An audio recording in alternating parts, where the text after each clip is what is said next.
ನಾನು ಇವತ್ತು ತನಕ ಪೈಥಾಗರಸ್ ಥಿಯರಮ್ ಯೂಸ್ ಮಾಡಿಲ್ಲ ಸರ್. ಅಷ್ಟೆಲ್ಲ ಕಷ್ಟಪಟ್ಬಿಟ್ಟು ಏನಕ್ಕೆ ಓದಿದ್ರಿ? ನನ್ ಮದ್ವೆ ಇನ್ವಿಟೇಷನ್ ಕಾರ್ಡ್ ಅಲ್ಲಿ ಹಾಕ್ಸಕ್ಕೆ. ಒಂದ್ ಸಬ್ಜೆಕ್ಟ್ ಇರುತ್ತೆ, ನಮಗ್ ಮಾತ್ರ 6 ಸಬ್ಜೆಕ್ಟ್. ನಮ್ಮ ಹುಡುಗರು ಫ್ರೆಂಡ್ಸ್ ಅಲ್ಲಿ ಯಾರಿಗೂ ಭೇದ ಭಾವ ಇಲ್ಲ. ಅವ್ನು SC ನಾನು OBC ಅಂತ ಭೇದ ಭಾವ ಇಲ್ಲ. ಎಲ್ಲಾ ಭೇದ ಭಾವ ತರೋದೇ ಗವರ್ಮೆಂಟ್ ಅವರು.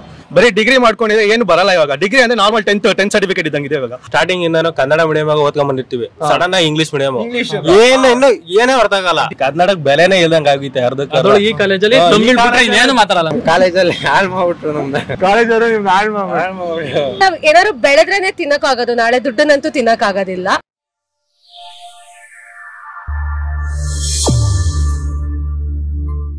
ಎಲ್ರಿಗೂ ನಮಸ್ಕಾರ, ನಾನು ವಿನಯ್ ಕುಮಾರ್. ಇವತ್ತು ನಾನು ನಮ್ಮ ಮಹಾಜನತೆ ಹತ್ರ ಹೋಗಿ ಒಂದು ಇಂಟ್ರೆಸ್ಟಿಂಗ್ ಆಗಿರೋ ಪ್ರಶ್ನೆನ ಕೇಳ್ತಾ ಇದೀನಿ. ಪ್ರಶ್ನೆ ಏನು ಅಂತ ಅಂದ್ರೆ, ತುಂಬಾ ಜನ ವಿದ್ಯಾರ್ಥಿಗಳು ಲಕ್ಷಾಂತರ ರೂಪಾಯಿ ಖರ್ಚು ಮಾಡಿ ಡಿಗ್ರಿ, ಡಬಲ್ ಡಿಗ್ರಿ ಎಲ್ಲದೂ ಓದಿರ್ತಾರೆ. ಆದ್ರೆ ಓದಿದಂಥದ್ದು ಎಲ್ಲೂ ಕೂಡ ಯೂಸ್ ಆಗ್ತಾ ಇಲ್ಲ, ಎಲ್ಲೂ ಇಂಪ್ಲಿಮೆಂಟ್ ಮಾಡ್ತಾ ಇಲ್ಲ ಅಂತ ಹೇಳಿ ತುಂಬಾ ಜನ ಕಂಪ್ಲೇಂಟ್ ಮಾಡ್ತಾ ಇದಾರೆ. ಇವತ್ತು ನಾನು ವಿದ್ಯಾರ್ಥಿಗಳ ಹತ್ರ ಹೋಗಿ ಅವರ ಎಜುಕೇಶನ್ ಸಿಸ್ಟಮ್ ಅಲ್ಲಿ ಏನ್ ಚೇಂಜ್ ಆಗ್ಬೇಕು, ಏನು ಆಡ್ ಆನ್ ಆಗ್ಬೇಕು ಅನ್ನೋ ಪ್ರಶ್ನೆನ ಕೇಳ್ತೀನಿ. ಅದಕ್ಕೆ ಹೇಗೆಲ್ಲ ಉತ್ತರ ಕೊಡ್ತಾರೆ ಅಂತ ವಿಡಿಯೋನ ಪೂರ್ತಿಯಾಗಿ ನೋಡಿ. ಹಾಗೆ ನಿಮ್ಮ ಅನಿಸಿಕೆಗಳನ್ನ ಕಮೆಂಟ್ ಮೂಲಕ ಕಮೆಂಟ್ ಮಾಡಿ ತಿಳಿಸಿ. ಕಮೆಂಟ್ ಮಾಡೋರ್ ಪೈಕಿ ಒಬ್ಬರನ್ನ ಮೀಟ್ ಮಾಡಕ್ಕೆ ನಾನ್ ಕಾಯ್ತಾ ಇದೀನಿ ಅಂತ ಹೇಳ್ತಾ ಇವತ್ತಿನ ವಿಡಿಯೋ ಶುರು ಮಾಡೋಣ. ಬನ್ನಿ. ಏನ್ ಮಾಡ್ಕೊಂಡಿದ್ರು 3 ಜನ? BSc. ಇಲ್ಲಿವರೆಗೂ BSc ಫೈನಲ್ ಇಯರ್ ವರ್ಗೂ ಓದ್ಕೊಂಡ್ ಬಂದಿದ್ದೀರಾ. ನೀವ್ ಓದಿರೋದು ಮುಂದೆ ಲೈಫ್ ಅಲ್ಲಿ ಬರುತ್ತಾ ಬರಲ್ವಾ? ಬರಲ್ಲ.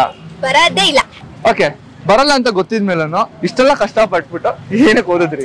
ಇರ್ಲಿ ಅಂತ ಕೇಳಿದ್ರೆ ಏನ್ ಓದಿದೆ ಅಂತ ಒಂದ್ BSc ಅಂತ ಅನ್ಕೋಬೇಕಲ್ವಾ, ಅದಕ್ಕೆ. ಸೊ ಸುಮ್ನೆ ಕೇಳ್ದವ್ರಿಗೆ ಹೇಳಕ್ಕೆ.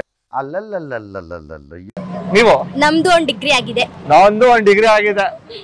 ನನ್ ಮದ್ವೆ ಇನ್ವಿಟೇಷನ್ ಕಾರ್ಡ್ ಅಲ್ಲಿ ಹಾಕ್ಸಕ್ಕೆ. ಬರೀ ಇಂತದೆಯಾ? ನಾನು ಈ ಉತ್ತರ ವೇಟ್ ಮಾಡ್ತಾ ಇದ್ದೆ. ತುಂಬಾ ಜನ ಒಪ್ಕೊಂಡಿಲ್ಲ. ಅರೆ ನಿಜ ತಾನೆ? ಬ್ರೋ, ಬೇಕು, ಹುಡುಗ ಸಿಗಲ್ಲ ಮತ್ತೆ. ಎಲ್ಲ ಹುಡುಗಿ ಸಿಗಲ್ಲ ಅಂದ್ರೆ ಆಗಿರ್ಬೇಕಲ್ವಾ ಬ್ರೋ, ಅದಕ್ಕೋಸ್ಕರ ಓದಿರೋದು. ಡಿಗ್ರಿ ಆಗಿರ್ಬೇಕು. ಓಕೆ, ನಿಮ್ಗೆ ಅಷ್ಟು ಜನಕ್ಕೂ ಒಂದು ಹೇಳ್ತೇನೆ. ಸೊ ಇದನ್ನ ತಲೆನಲ್ಲಿ ಇಟ್ಕೊಳ್ಳಿ. ಯಾವತ್ತೂ ಒಂದು ಸರ್ಟಿಫಿಕೇಟ್ ಗೋಸ್ಕರ ಇಲ್ಲ ಅಂತ ಅಂದ್ರೆ ಓಕೆ ನಾನು ಡಿಗ್ರಿ ಅಂತ ಹೆಸರು ಬರುತ್ತೆ ಅನ್ನೋದು ಮಾತ್ರ ದಯವಿಟ್ಟು ಓದ್ಬೇಡಿ. ಇನ್ ಮುಂದೆ ಓದಂಗಿದ್ರೆ ನಾಲೆಜ್ ಗೋಸ್ಕರ ಓದಿ, ಅದು ಒಂದೇ ಕಾಪಾಡೋದು. ಓಕೆ, ನಮ್ಮ ಎಜುಕೇಶನ್ ಸಿಸ್ಟಮ್ ಅಲ್ಲಿ ನಿಮ್ಮ ಪ್ರಕಾರ ಏನ್ ಚೇಂಜ್ ಆಗ್ಬೇಕು? ಎಕ್ಸಾಮೇ ಬ್ಯಾನ್ ಮಾಡಕ್ ಬಿಡ್ಬೇಕು. ಯಾರ ಮಕ್ಕಳಪ್ಪ ನೀವೆಲ್ಲ?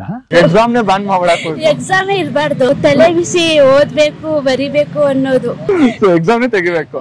ನೀವು ಒಂದನ್ನ ಹೇಳಿದ್ರೆ ನೀವು ನೆಕ್ಸ್ಟ್ ಲಾಸ್ಟ್ ಸ್ಟೆಪ್ ಹೋಗ್ಬಿಟ್ಟು ಹೇಳ್ತಾ ಇದ್ದೀರಾ.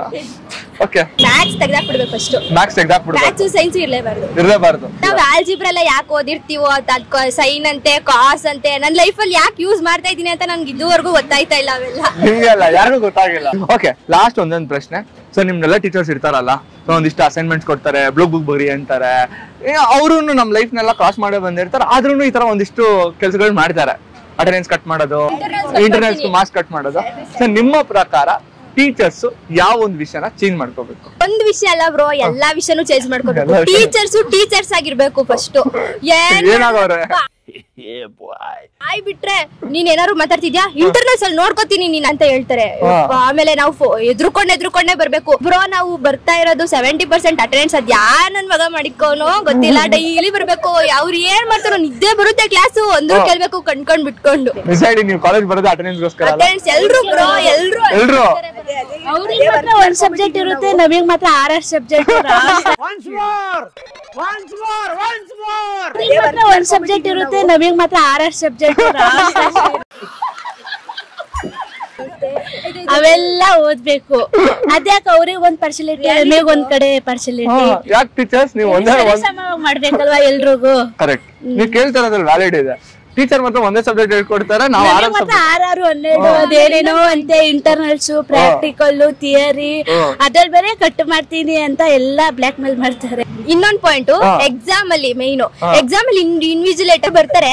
ಅವರಿಗೆ 3 ಅವರ್ ಕುತ್ಕೋತಾರೆ. ಕುತ್ಕೊಳ್ಳೋದೇ 1 ಅವರ್. ಅದ್ರಲ್ಲಿ ಕಾಫಿ ಅಂತೆ, ಬಿಸ್ಕೆಟ್ ಅಂತೆ ಎಲ್ಲ ತಗೋತಾರೆ. ನಾವು ಎಕ್ಸಾಮ್ ಕುತ್ಕೊಂಡ್ ಬರೀತಾ ಇರ್ತೀವಿ, ಬೆವ್ರು ಕಿತ್ಕೊಂಡ್ ಹೋಗ್ತಾ ಇರುತ್ತೆ. ಬಟ್ ಆದ್ರೂ ನಾವೇನು ತಗೊಳಂಗಿಲ್ಲ. ನೀರ್ ಕೇಳ್ಬೇಕು. ಅಯ್ಯೋ, ನೀರ್ ಕೇಳಿದ್ರೆ ಗುರಾಯಿಸ್ತಾರೆ ಇನ್ವಿಜಿಲೇಟರ್. ಅವ್ರಿಗೆ ಮಾತ್ರ ಡೈಲಿ ಬಿಸ್ಕೆಟ್, ಕಾಫಿ, ತಿಂಡಿ, ಊಟ ಎಲ್ಲ ಬೇಕು ಅವ್ರಿಗೆ. ನೆಕ್ಸ್ಟ್ ಟೈಮ್ ಇಂದ ಎಕ್ಸಾಮ್ ಬರೆಯೋರ್ಗು ಗೋಬಿ ಮಂಚೂರಿ, ಫ್ರೈಡ್ ರೈಸ್, ರೋಟಿ ಎಲ್ಲ ಬರ್ಬೇಕು.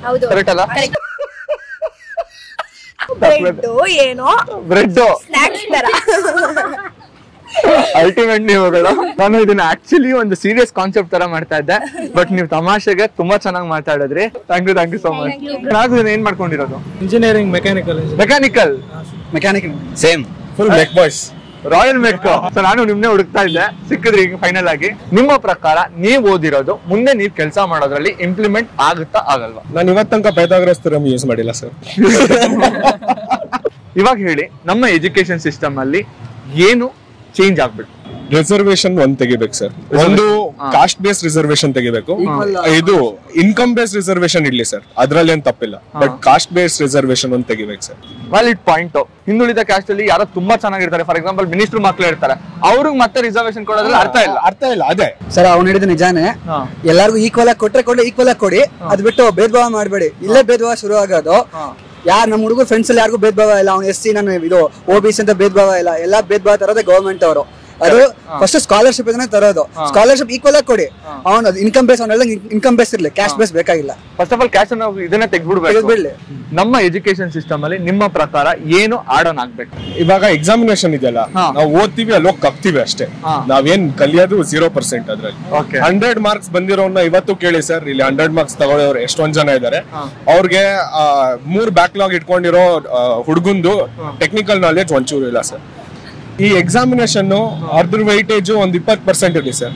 ಮಿಕ್ಕಿದ 80% ಇರುತ್ತಲ್ಲ, ಅವ್ರು ಮಾಡೋ ಅಸೆಸ್ಮೆಂಟ್ಸ್, ಅವ್ರು ಮಾಡೋ ರಿಸರ್ಚ್ ಇಲ್ಲ. ಅವ್ರು ಮಾಡೋ ರಿಸರ್ಚ್ ಪೇಪರ್ ಮೇಲೆ ಅಸೆಸ್ ಮಾಡಿದ್ರೆ ಒಳ್ಳೇದು ಸರ್. 100% valid point. ನಿಮ್ ಪ್ರಕಾರ ನೀವ್ ಓದಿರೋ ಮೇಲೆನೆ ಕೆಲಸ ಸಿಗುತ್ತೆ ಅಂತ ನೀವ್ ಅನ್ಕೊಂಡಿಲ್ಲ? ಇಲ್ಲ ಬ್ರೋ, ನಾವ್ ಓದಿರೋದ್ರೆ ಏನ್ ಕೆಲಸ ಸಿಗದೆ ಇಲ್ಲ. ಹುಡುಕಿ ನಮ್ಗೆ ಸಾಕಾಗೈತೆ. ಆಲ್ರೆಡಿ ಹುಡುಕ್ತಾ ಇದೀರಾ?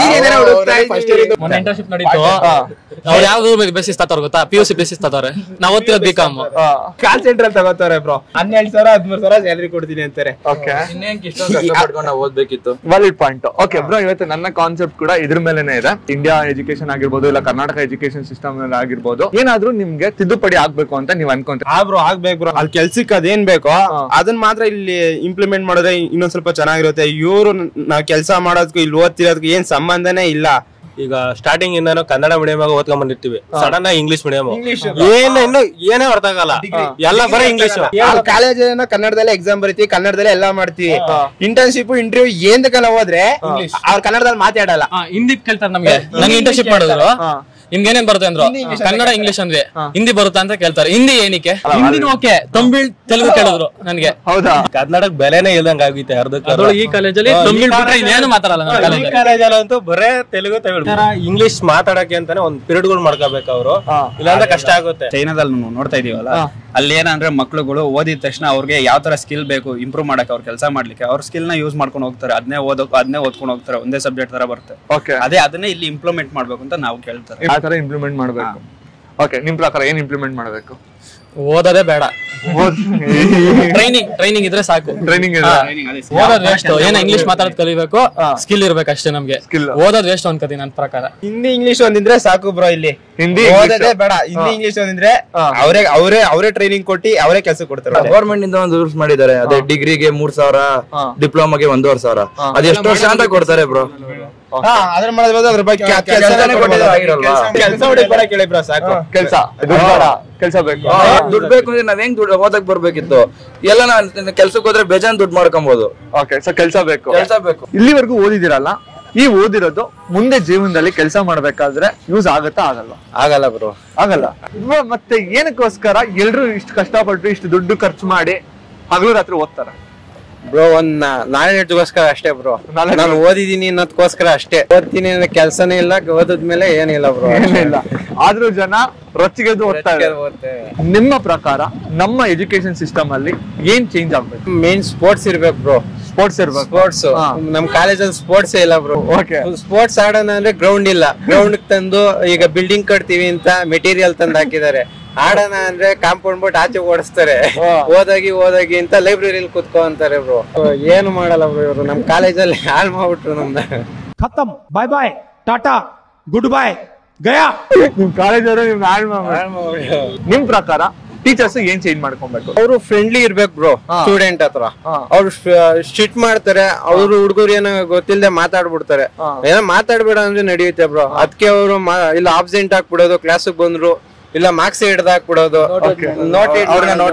ಈ ತರ ಮಾಡಿದ್ರು ಬ್ರೋ. ಈ ತರ ಮಾಡಿದ್ರೆ ಬೇಜಾರಾಗುತ್ತೆ, ಕ್ಲಾಸ್ ಹೋಗಕ್ಕೆ ಬೇಜಾರಾಗುತ್ತೆ ಬ್ರೋ. ಬೇಜಾರಾಗುತ್ತೆ. ನಮ್ಮ ಎಜುಕೇಶನ್ ಸಿಸ್ಟಮ್ ಅಲ್ಲಿ ನಿಮ್ಗೆ ಅನ್ಸಿರೋ ಪ್ರಕಾರ ಏನ್ ಚೇಂಜ್ ಆಗ್ಬೇಕು? ಸಬ್ಜೆಕ್ಟ್ ರಿಡ್ಯೂಸ್ ಮಾಡಬೇಕು, ಸಬ್ಜೆಕ್ಟ್ಸ್ ಗಳು ರಿಡ್ಯೂಸ್ ಮಾಡಬೇಕು. ಸಿಕ್ಕಾಪಟ್ಟೆ ಸಬ್ಜೆಕ್ಟ್ಸ್ ಗಳಿದೆ. ಓಕೆ, ಯಾವ ಒಂದು ಸಬ್ಜೆಕ್ಟ್ ಓಕೆ ಇದು ಯೂಸೇ ಆಗ್ತಾರ, ಸುಮ್ನೆ ಓದಿದೀವಿ ಇಷ್ಟು ವರ್ಷ ಅಂತ ಯಾವ್ದು ಅನ್ಸುತ್ತೆ? ಸೋಷಿಯಲ್. ಅದೇ. ಓಕೆ, ನಿಮ್ ಪ್ರಕಾರ? ಹಿಸ್ಟ್ರಿ ನಮಗೆ ಬೇಕಾಗಿರೋದೆ ಸೋಷಿಯಲ್ ಅಲ್ಲಿ, ಬಟ್ ಸ್ಟಿಲ್ ನಮಗೆ ಏನ್ ಬೇಕೋ ಆ ಹಿಸ್ಟ್ರಿ ನಮಗೆ ಸಿಕ್ಕಿಲ್ಲ ಅಂತ ಅನ್ಸುತ್ತೆ. ಸೊ ಇನ್ನೊಂದ್ ಸಬ್ಜೆಕ್ಟ್ ಬಂದು ಕೆಲವೊಂದು concepts in mathematics which we don't use ಇವಾಗ. ಅಫ್ ಕೋರ್ಸ್ ನೀವ್ ಹೇಳ್ದಂಗೆ ಆಲ್ಜಿಬ್ರಾ ಅದು ಯೂಸ್ ಮಾಡಲ್ಲ. ಜಾಮಿಟ್ರಿ ಅಂತ ಏನಕ್ಕೆ prove that it is right angle triangle ಅವೆಲ್ಲ ಖಂಡಿತ ಇಲ್ಲ. ಅವಾಗ ನಾವು ತಲೆ ಬ್ರೇಕ್ ಮಾಡ್ಕೊಂಡು ಓದಿದ್ವಿ. ಖಂಡಿತ ಅದು ಅವಾಗ ತಲೆ ಕೆಡ್ಸ್ಕೊಂಡು ಓದಿದ್ವಿ. ಇವಾಗ ಅದ್ರ ಉಪಯೋಗ ಏನು ಇಲ್ಲ. ಏನೊಂದು ಇಂಪ್ಲಿಮೆಂಟ್ ಆಗ್ಬೇಕು ನಮ್ಮ ಎಜುಕೇಶನ್ ಅಲ್ಲಿ. ಓಕೆ, ಇದು ಒಂದನ್ನ ನಿಜವಾಗ್ಲೂ ಇಂಪ್ಲಿಮೆಂಟ್ ಮಾಡಿದ್ರೆ ನಾವು ಸ್ಟೂಡೆಂಟ್ಸ್ ಗಳಾಗಿ ತುಂಬಾ ಹೆಲ್ಪ್ ಆಗುತ್ತೆ ನಮ್ಮ ಕೆರಿಯರ್ ಗೆ ಅನ್ನೋದಾದ್ರೆ ಯಾವ್ದು? ಫೈನಾನ್ಷಿಯಲ್ ಮ್ಯಾನೇಜ್ಮೆಂಟ್ ಮಾಡೋದು. Financial management, exactly. ನಾನು ಇದೊಂದು ಆನ್ಸರ್ ನ ತುಂಬಾ ಎಕ್ಸ್ಪೆಕ್ಟ್ ಮಾಡ್ತಾ ಇದ್ದೆ. ಎಕ್ಸಾಕ್ಟ್ಲಿ, ಫೈನಾನ್ಸ್ ಮ್ಯಾನೇಜ್ಮೆಂಟ್ ಮಾಡೋದು ಎಲ್ಲರಿಗೂ ಹೇಳ್ಕೊಡ್ಲೇಬೇಕು. ಯಾಕಂದ್ರೆ ಎಲ್ಲರೂ ಸೇವಿಂಗ್ಸ್ ಕಡೆ ನೋಡೋದಿಲ್ಲ, ಹೆಂಗ್ ಇನ್ವೆಸ್ಟ್ ಮಾಡ್ಬೇಕು ಅದ್ರ ಬಗ್ಗೆ ಎಲ್ಲ ಎಜುಕೇಶನ್ ಬೇಕಾಗಿದೆ ಇವಾಗ ನಮ್ ಸೊಸೈಟಿಗೆ. ಆಮೇಲೆ ಇನ್ನೊಂದು ಏನಕ್ಕೆ ಅಂತ ಅಂದ್ರೆ, ನೀವ್ ಹೇಳ್ದಂಗೆ ಫೈನಾನ್ಷಿಯಲ್ ಮ್ಯಾನೇಜ್ಮೆಂಟ್ ಒಂದು, ಇನ್ನೊಂದು ಎಷ್ಟೋ ಸ್ಕೀಮ್ಸ್ ಗಳು ಸ್ಟೂಡೆಂಟ್ಸ್ ಗಂತ ಇದೆ, ಫಾರ್ಮರ್ಸ್ ಗಂತ ಇದೆ, ಬಿಸ್ನೆಸ್ ಮೆನ್ ಗಂತ ಇದೆ, ಸ್ಟಾರ್ಟ್ಅಪ್ ಗಂತ ಇದೆ. ಇದು ಯಾವ್ದೂನು ನಮ್ ಜನಕ್ಕೆ ಗೊತ್ತೇ ಇಲ್ಲ. ಇವನ್ ಇವಾಗ್ಲೂ ಅಷ್ಟೇ, ನಾನು ಇದು ಫಾರ್ಮರ್ಸ್ ತಗೊಳ್ಳೋದಾದ್ರೆ ಇವಾಗೆಲ್ಲ ಬೆಳೆ ಬೆಳೆಯೋದಕ್ಕೆ ಕರೆಕ್ಟ್ ರೇಟ್ ಸಿಗ್ತಿಲ್ಲ ಅದು ಇದು ಅಂತ. Even if they are educated, ಕೆಲವೊಂದು ಕಂಪನೀಸ್ ಇದೆ ವಿಚ್ ದೇ ಪೇ, ಅವ್ರಿಗೆ ಇಂತಿಷ್ಟು ಕೊಟ್ರೆ ಮಾಡಿದ್ರೆ ಅಂತ, they can do it in online. So ಅದಕ್ಕೆ ಅದನ್ನ ಅವ್ರು ಎಜುಕೇಟ್ ಮಾಡ್ಬೇಕು ಅನ್ನೋದು ಅಷ್ಟೇನೆ. ಬಿಕಾಸ್ ನಾವ್ ಏನಾದ್ರು ಬೆಳೆದ್ರೇನೆ ತಿನ್ನಕ್ ಆಗೋದು, ನಾಳೆ ದುಡ್ಡನ್ನಂತೂ ತಿನ್ನಕ್ ಆಗೋದಿಲ್ಲ. ಎಲ್ಲ ಎಜುಕೇಶನ್ ಅಂತ ಬುಕ್ ಓದಿ ಡಿಗ್ರಿ 1 ಡಿಗ್ರಿ ಇಲ್ಲ ಡಬಲ್ ಡಿಗ್ರಿ ಇಟ್ಕೊಳೋದ್ರಿಂದ ಎಜುಕೇಟೆಡ್ ಅಂತ ಅನ್ಸಲ್ಲ. ಅದ್ ಬರೀ ನೇಮಕಾವಸ್ಥೆ ಅಷ್ಟೇ. ಆಕ್ಚುಲ್ ಎಜುಕೇಶನ್ ಬಂದ್ಬಿಟ್ಟು ಏನ್ ನಡೀತಾ ಇದೆ, ಏನ್ ಮಾಡ್ಬೇಕು ಅದ್ರ ಬಗ್ಗೆ ತಿಳಿಸ್ಕೊಡ್ಬೇಕು. ನಿಮ್ಮ ಪ್ರಕಾರ ನಮ್ಮ ಎಜುಕೇಶನ್ ಸಿಸ್ಟಮ್ ಅಲ್ಲಿ ಏನೊಂದು ಚೇಂಜ್ ಆಗ್ಬೇಕು? ನನ್ನ ಪ್ರಕಾರ ಎಜುಕೇಶನ್ ಎಷ್ಟು ಇಂಪಾರ್ಟೆನ್ಸ್ ಕೊಡ್ತೀರೋ ಅಷ್ಟೇ ಸ್ಪೋರ್ಟ್ಸ್ಗೂ ಕೊಟ್ರೆ ಇಂಡಿಯಾ ಡೆವಲಪ್ ಆಗುತ್ತೆ. ಸ್ಪೋರ್ಟ್ಸ್ ಗೆ ಕೋ-ಕರಿಕ್ಯುಲರ್ ಆಕ್ಟಿವಿಟೀಸ್ ಆತರ ಇದ್ ಮಾಡ್ಕೊಂಡ್ರೆ ಮುಂದೆ ಬರ್ತೀರಿ. ಇಲ್ಲ ಅಂದ್ರೆ ಬರೀ ಎಜುಕೇಶನ್ ಅಂದ್ರೆ ಯಾವ್ದು ಇಲ್ಲ, ಬರೀ ಡಿಗ್ರಿ ಮಾಡ್ಕೊಂಡಿದ್ರೆ ಏನು ಬರಲ್ಲ. ಇವಾಗ ಡಿಗ್ರಿ ಅಂದ್ರೆ ನಾರ್ಮಲ್ 10th ಸರ್ಟಿಫಿಕೇಟ್ ಇದ್ದಂಗಿದೆ ಇವಾಗ. ನಿಮ್ಮ ಪ್ರಕಾರ ಏನೊಂದು ಆಡ್ ಆನ್ ಆಗ್ಬೇಕು ನಮ್ಮ ಎಜುಕೇಶನ್ ಸಿಸ್ಟಮ್ ಅಲ್ಲಿ? ನಾವು ಎಜುಕೇಶನ್ ಮುಗಿಸಿದ್ಮೇಲೆ ಈಚ್ ಕಡೆ ನಮ್ಗಂತಾನೆ ಒಂದ್ ಸಪರೇಟ್ ಕೋರ್ಸ್ಗಳು ಮಾಡ್ತಾರೆ. ಏನು ನಮ್ನ ತಯಾರಿ ಮಾಡೋದು, ಇಂಟರ್ವ್ಯೂ ಡೆವಲಪ್ಮೆಂಟ್ ಮಾಡಿಸೋದು, ಓಕೆ ಸ್ಕಿಲ್ ಡೆವಲಪ್ ಮಾಡಿಸಿ ಕಳ್ಸೋತರ, ಅದಕ್ಕೆಲ್ಲ ಅಮೌಂಟ್ ಕಿತ್ಕೊಂತಾರೆ. ಅದೇ ಅಮೌಂಟ್ ನಾವು ಕಾಲೇಜ್ಗೂ ಕಟ್ತಾ ಇದೀವಿ. ಅದನ್ನ ಇವ್ರ ಕಾಲೇಜಲ್ಲಿ ಪ್ರೊವೈಡ್ ಮಾಡ್ಬೋದಲ್ಲ. ನಮ್ಗೆ ಎಜುಕೇಶನ್ ನಮ್ಗೆ ಇಂಪಾರ್ಟೆಂಟ್ ಇದೆ ಮೇಲೆ ಜಾಬ್ ಇಂಪಾರ್ಟೆಂಟ್ ಇದೆ, ನಾವು ಮಾಡ್ತೀವಿ. ತುಂಬಾ ಕಡೆ ಲಕ್ಷಗಟ್ಲೆ ಖರ್ಚು ಮಾಡ್ಬಿಟ್ಟು ಇಂಜಿನಿಯರಿಂಗ್ ಮಾಡ್ತಾರೆ, ಆಮೇಲೆ ಕೆಲಸ ಸಿಗಲ್ಲ. ಆಮೇಲೆ ಯಾವ್ದಾದ್ರು ಇನ್ಸ್ಟಿಟ್ಯೂಟ್ ಹೋಗ್ತಾರೆ, ಅಲ್ಲೊಂದ್ 50,000 1 ಲಕ್ಷ ಕಿತ್ಕೊಂತಾರೆ. ಇಷ್ಟೆಲ್ಲ ಖರ್ಚು ಮಾಡೋದು ಡೈರೆಕ್ಟ್ ಆಗಿ ಇನ್ಸ್ಟಿಟ್ಯೂಟ್ ಗೆ ಹೋಗ್ಬಿಟ್ಟು ಕಲ್ತ್ಬಿಟ್ಟು ಅಲ್ಲಿಂದಾನೆ ಕೆಲಸ ಹೋಗ್ಬಿಡ್ತಾರೆ. ಯಾಕೆ 4 ವರ್ಷ ವೇಸ್ಟ್ ಮಾಡ್ಕೊಬೇಕು? ಸೊ ಇದು ಸಿಂಪಲ್ ಕಾನ್ಸೆಪ್ಟ್. ನಾವುಗಳು ಒಂದು ಕಾಮನ್ ಮ್ಯಾನ್ ಆಗಿ ಇಷ್ಟೆಲ್ಲ ಯೋಚನೆ ಮಾಡ್ತೀವಿ ಅಂದ್ರೆ ಗವರ್ನಮೆಂಟ್ ಇನ್ನು ಎಷ್ಟು ಯೋಚನೆ ಮಾಡಬೇಕು? ಸಾಧ್ಯ ಇಲ್ಲ. ಈಗ ಯಾಕೆ ಆಗಲ್ಲ? ಏನಾಯ್ತು? ಆಗಲ್ಲ. ಸರ್, ನಿಮ್ ಅಷ್ಟು ಜನ ಮಾತಾಡ್ ಖುಷಿ ಆಯ್ತು. ತುಂಬಾ ಚೆನ್ನಾಗಿ ಮಾತಾಡಿ. Thank you so much. ನೋಡಿದ್ರಲ್ಲ ನಮ್ ಜನ ಹೇಗೆಲ್ಲ ಉತ್ತರ ಕೊಟ್ರು ಅಂತ ಹೇಳಿ. ಈಗ ಕೊನೆಯದಾಗಿ ನನ್ನ ಅಭಿಪ್ರಾಯ ಹೇಳೋದಾದ್ರೆ, ದಯವಿಟ್ಟು ಯಾರು ಕೂಡ ಮದ್ವೆ ಕಾರ್ಡ್ ಅಲ್ಲಿ ನಿಮ್ ಹೆಸರು ಪಕ್ಕ ಕ್ವಾಲಿಫಿಕೇಶನ್ ನ ಹಾಕಿಸ್ಕೋಬೇಕು ಅನ್ನೋ ಒಂದೇ ಒಂದು ಕಾರಣಕ್ಕೋಸ್ಕರ ಓದಕ್ ಹೋಗ್ಬೇಡಿ. ಅಥವಾ ನಿಮ್ಮ ಅಕ್ಕಪಕ್ಕದ ಮನೆಯವರು ಇಲ್ಲ ನಿಮ್ ರಿಲೇಷನ್ ಅಲ್ಲಿ ಯಾರೋ ಡಬಲ್ ಡಿಗ್ರಿ ಮಾಡಿದ್ರು ಅದಕ್ಕೋಸ್ಕರ ನಾನು ಮಾಡ್ತೀನಿ ಅನ್ನೋದಕ್ಕೋಸ್ಕರ ಓದಕ್ ಹೋಗ್ಬೇಡಿ. ಓದು ಅನ್ನೋದು ಬರೀ ಸರ್ಟಿಫಿಕೇಟ್ ಗೋಸ್ಕರ ಮಾತ್ರ ಸೀಮಿತ ಅಲ್ಲ, ಅದು ನಾಲೆಜ್. ಸೊ ನಾಲೆಜ್ ಗೋಸ್ಕರ ಓದಿ ಅಂತ ನನ್ನ ಅಭಿಪ್ರಾಯ. ನಮ್ಮ ಎಜುಕೇಶನ್ ಸಿಸ್ಟಮ್ ಅಲ್ಲಿ ತುಂಬಾ ವಿಷಯಗಳು ಚೇಂಜ್ ಆಗ್ಬೇಕು. ಮುಂದಿನ ದಿನಗಳಲ್ಲಿ ಚೇಂಜ್ ಆಗುತ್ತೆ ಅನ್ನೋ ಒಂದು ಭರವಸೆನಲ್ಲಿ ಈ ವಿಡಿಯೋನ ಮಾಡಿದೀನಿ. ಇನ್ನೊಂದು ಇಂಟ್ರೆಸ್ಟಿಂಗ್ ವಿಡಿಯೋ ಜೊತೆ ಸಿಗ್ತೀನಿ. ಅಲ್ಲಿವರೆಗೂ ಮಿಸ್ ಮಾಡ್ಕೊಳ್ತಾರೆ. ಬಾಯ್. ಒಂದೇ ಕಣ್ಣಲ್ಲಿ ಅಳ್ತಾ ಇದೆ. ದಯವಿಟ್ಟು ಕೆಳಗಡೆ ಕೆಂಪು ಬಟನ್ ಕಾಣಿಸೋ ಸಬ್ಸ್ಕ್ರೈಬ್ ಅನ್ನ ಹಂಗೆ ಆಗ್ಬಿಡಿ.